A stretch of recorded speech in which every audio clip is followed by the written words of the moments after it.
Good morning, Van. Hey, how's it going, Nicole? How are you today?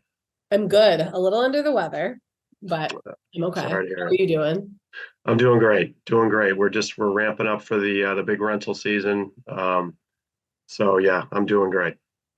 Well, thank you. I know this is really getting into your very busy time of year, and we didn't get to do one of these last year. My personal favorite piece of every year is celebrating with you and your team after the September 1st move-in date, which I can't wait to talk about. But before we get into anything, I want to let you introduce yourself to the group because I don't think I've had you on yet. Sure, yeah. So I'm Van French. I'm the director of rentals here at Gibson Sotheby's. I joined the company a little over 12 years ago. Prior to that, I was working for other big corporations like Fidelity Investments, Pfizer Pharmaceuticals. It's always been super important to me to be with the biggest and the best company. And then when I decided to transition into real estate, to me, Gibson Sotheby's made the most sense for a variety of reasons. The big reach, the family atmosphere that you guys have created, and the amazing reputation of the Sotheby's brand. So I started, like I said, about 12 years ago as a rental agent, progressed my way through as a mentor and a trainer, became the assistant manager, then the manager, and now I'm the director of rentals for the company. So it's been an amazing ride, and I've loved my time here. Yeah, we've worked together the whole time, and I didn't pay him to say any of that. No, I'm just kidding. But honestly, it feels like you've been here. 12 years is a long time. It feels like, and it's honestly almost the entirety of the company with a couple of years, Delta. But at the same time, it feels like you've been here the whole time. I know anyone listening that's a part of Gibson Sotheby's International Realty knows that Van is very well known. He's very on point for us in terms of culture. He's hilarious. There's so many funny, amazing things to find out about you. One thing being that you were a DJ at one point in your life, and we can get into some of that. I miss that so much. I still try to take a tiny bit of that with me into some of my emails and the different events that I host. But yeah, I think the most fun thing about being a DJ that applies to this job is bringing people together, creating a fun atmosphere. We're all working very hard. Real estate can be a grind at times, but it's important to me to make sure that we work hard and play hard and that we don't take everything too seriously. There's a way to work really hard, but also have fun doing it. So I try to bring that from my DJing life into real estate. You do a good job. Honestly, people that have Thank never you. done rental in their life like really enjoy reading your emails. And I hear that like across the board. So your hilarious emails are appreciated, I think, by most. Thank you. Um, but that's a good point too. And something that I want to just kind of underscore before we start is Van has come up through the rental department. He still is very hands-on, boots on the ground in every aspect, but he leads up the group down. He is like truly a leader. And I think what's awesome about our company that we always make clear to people is we love the concept of bringing someone new that has promise and into the industry. But a lot of times the way that those recruiting conversations go from our standpoint is that we want someone to go learn and practice somewhere else unless they want to come in to us in a way that we can sort of make sure that they're not practicing on our buyers and sellers, right? So our brand is very much an experienced brand. What we have within the local marketplace, we have very experienced agents, top agents in every market.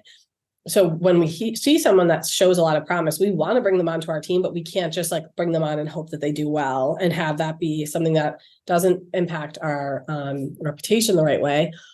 So one of the big things we always offer, in particular in the city, is why don't you join the rental team and get your experience with transactions, get to know the market. So many of our top agents still do rentals, but a lot of our top agents have started with the renters that turn into the buyers. It's truly a great way to build a sustainable pipeline, I think.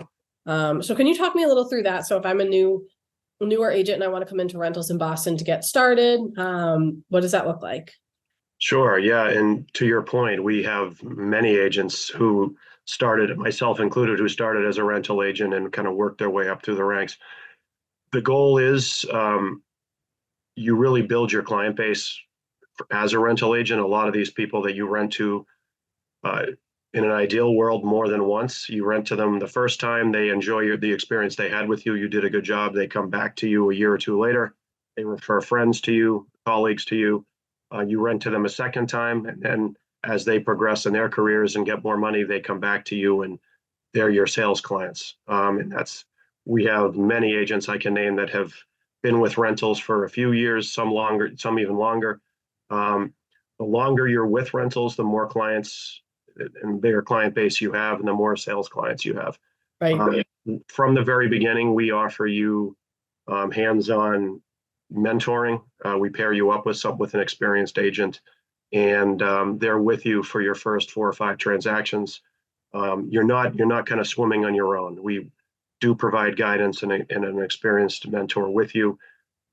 There's a level of motivation, drive, and business savvy you have to bring on your own, but the mentor is there to help you with the technical and legal and guidance that you would need to really hit the ground running. So we found that it works very well. We have a lot of agents that, like you said, still do rentals today that started many years ago.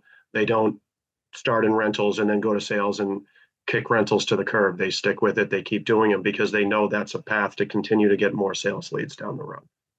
Yeah, I love that. And like I said, I've really heard from a lot of our top agents that they never stop doing rentals because it's something that builds their pipeline. So it's a really great foundation. One other route, just to note, if you're a new agent listening to this and realize we don't really take on new agents, we do also recommend being on a team. And so that's something that you can always do to have that mentorship, as Van touched on. We just want to make sure that there's a mentor. So like I said, the clients are having a good experience no matter what, even if someone's new to the business. And a lot of times when you join the teams, you're going to do some rentals, depending on the team structure, and everyone's different. But it's just such a critical piece in terms of the industry and agents. So I wanted to touch on that. I'm hoping to get a sense of the rental market. We all know it's competitive. You're someone that's looking at this so intimately every day. So give us a sense of the rental market. This is what I'm hoping you take out of it. If you're a renter, and then if you're a landlord. So we're going to talk through just kind of like what the environment is and some tips that Van might have for you, and just what we expect to see going forward and things we've kind of seen leading up to this. So can you give us a general sense of what the market's looking like this year? Sure. So very similar to last year.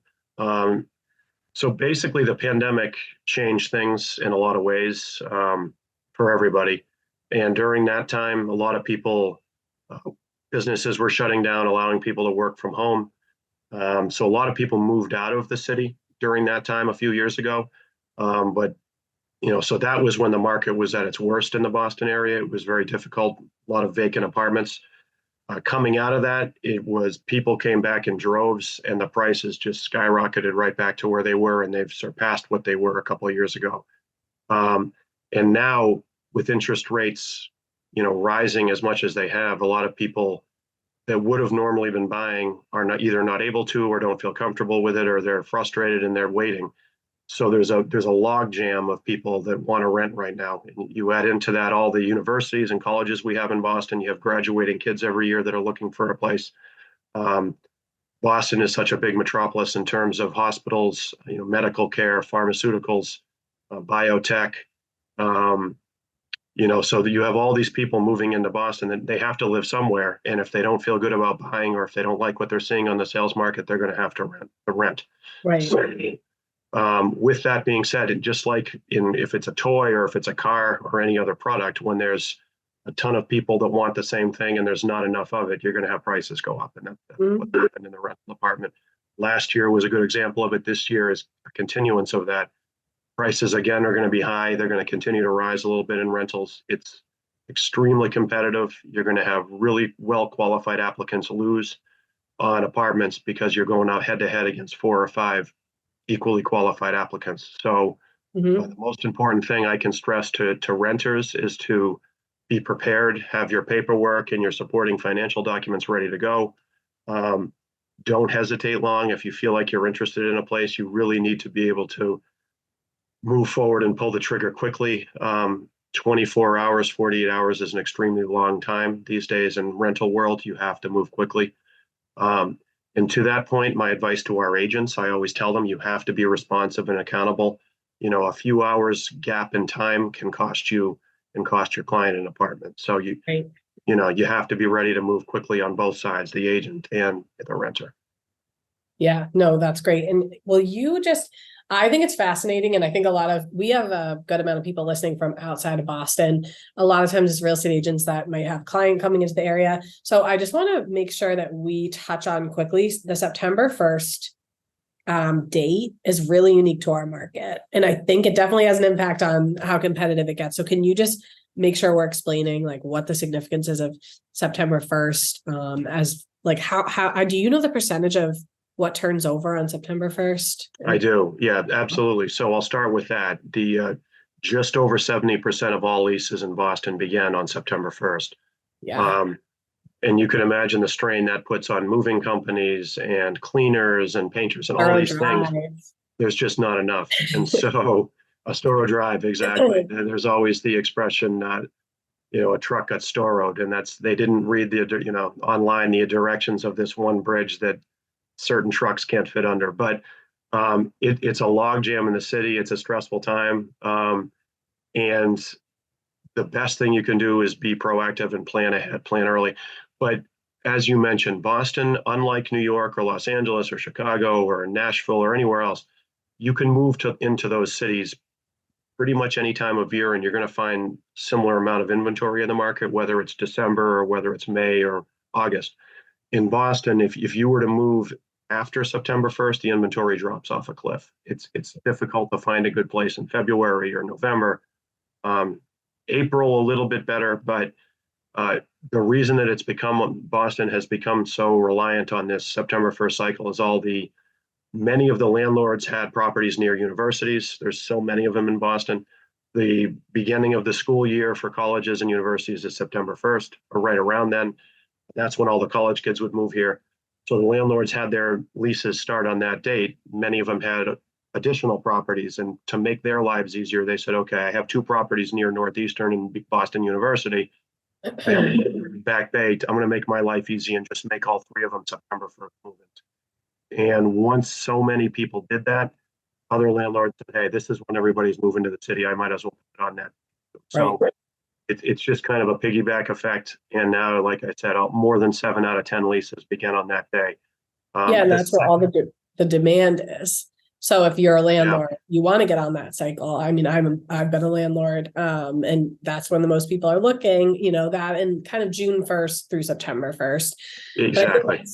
Another thing to note, because I know that people are always looking for a deal, and like everyone will say, what neighborhood could we get a deal in? And I think I'm just speaking off out of turn here, but to me in Boston, if you're looking for a deal, first of all, it's so competitive. I don't know that you're going to find one, but it's less about the neighborhood and probably more about the timing. If you can find a week break, something happening in February or March, typically that might give you a little bit of wiggle room because there's just simply less people looking. And so that's something to think about. 100% correct. It's all about leverage, who has it. And the earlier an apartment gets listed prior to the move-in date, the leverage totally is in the hand of the landlord at that point in time. They have all the power. The closer and closer you get to the move-in date, the landlord starts getting nervous. The renters gain the power. They're the ones that can say, hey, your move-in date's in 7 days. You're not likely to find somebody. I'll come in there, but I want it at a $400 discount. And you're much more likely to get that than when it first comes on the market, where the landlord could say, if you don't want to pay what I'm asking, I'm just going to wait for the next person to come through who will.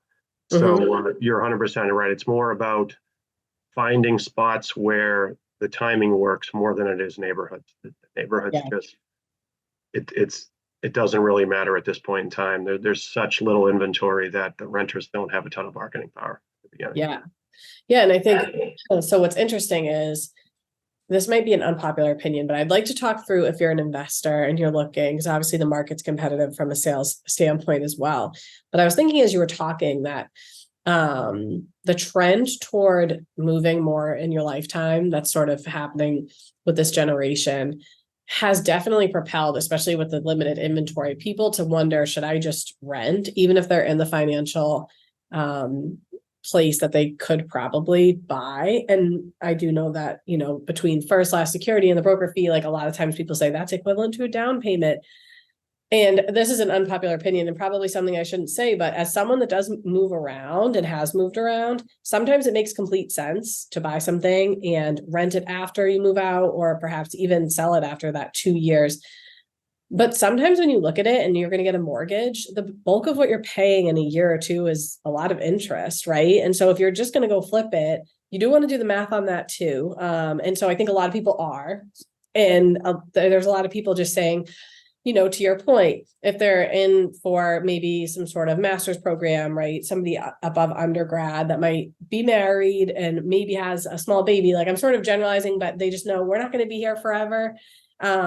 I feel like that's what's heating up the rental market even more. It used to stereotypically kind of be looked at as something that was more just, if you didn't have the money saved yet for a down payment, you would rent.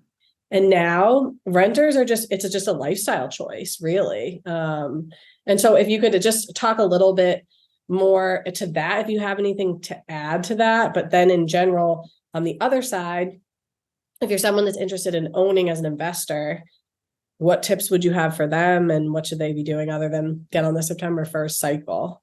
Sure. Yeah. So from the renters side, you're absolutely correct with that. A lot of renters, once they pay the broker fee and all the upfront money that you just mentioned, first, last, security, that's 4 times the monthly rent. That's a serious down payment or investment that they've just put forth. That's somewhat prohibitive into them moving every year or two. That's just, they don't want to continue putting that money into finding a new place, and not to mention the legwork it takes to find the new apartment, the moving costs of movers and all of that included. Mm-hmm. So many people are just staying put. Also, renters are looking around and they're realizing, geez, there's not a lot out there. Even if there's something that's comparable to what I currently have, paying thousands of dollars for moving companies and another broker fee isn't worth it. I'll just stay put. And so that's why a lot of renters are kind of hanging in there and staying where they are right now.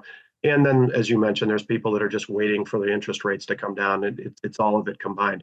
From an investing side of it, if you were looking to rent out your unit, the best advice I can give would be to try to focus on cost-effective upgrades that would get you a higher return on your investment. Things that renters appreciate, that brings the value up. Things like kitchen renovations, turning in kind of weak or outdated countertops into nice granite or quartz countertops, updating the appliances, remodeling the bathrooms, changing your appliance and getting it more energy efficient, improving it that way.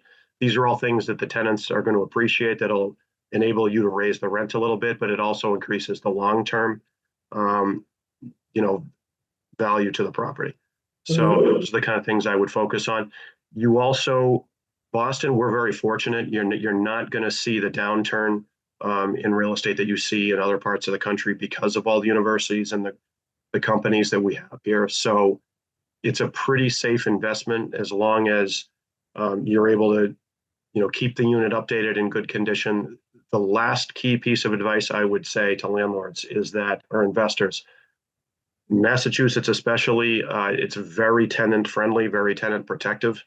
Landlords, do your diligence, look into the laws very carefully. The security deposit law is one example of that, but don't just get into it hoping you're just going to make a quick buck. You do have to know the laws and the legalities of being a landlord and keeping the property in reasonable condition and making it habitable.